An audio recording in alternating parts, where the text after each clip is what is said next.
du Mali. Ouverture aujourd'hui de la 78e session ordinaire de l'Assemblée générale des Nations unies. La délégation malienne est conduite par le ministre des Affaires étrangères et de la coopération internationale, Abdoulaye Diop.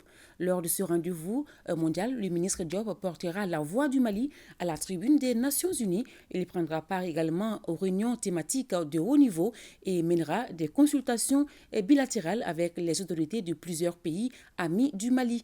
La correspondance de Aïssata Ibrahim Maïga. Cette année, un seul chef d'État d'un pays membre permanent du Conseil de sécurité de l'ONU s'est rendu à l'Assemblée générale des Nations unies à New York. C'est l'hôte de la cérémonie, Joe Biden. En l'absence de ses homologues chinois, russes, français et britanniques, le président américain s'est exprimé ce matin à la tribune de l'ONU. Tous les membres de l'organisation et les observateurs ont le droit de prononcer un discours dans la salle historique de l'Assemblée générale et ce jusqu'au 26 septembre. Leurs représentants exprimeront et exploreront des solutions à une myriade de défis mondiaux interdépendants afin de faire progresser la paix, la sécurité et le développement durable. Une coutume établie en 1955 et qui se poursuit encore aujourd'hui.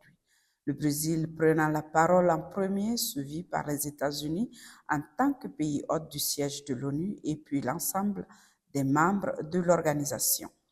Dans sa déclaration, le secrétaire général a évoqué la réforme du Conseil de sécurité pour l'adapter, selon lui, au monde d'aujourd'hui et repenser l'architecture financière internationale pour qu'elle devienne véritablement universelle et soit un filet de sécurité mondiale pour les pays en développement.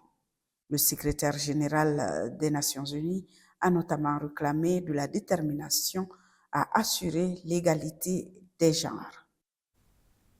Ici,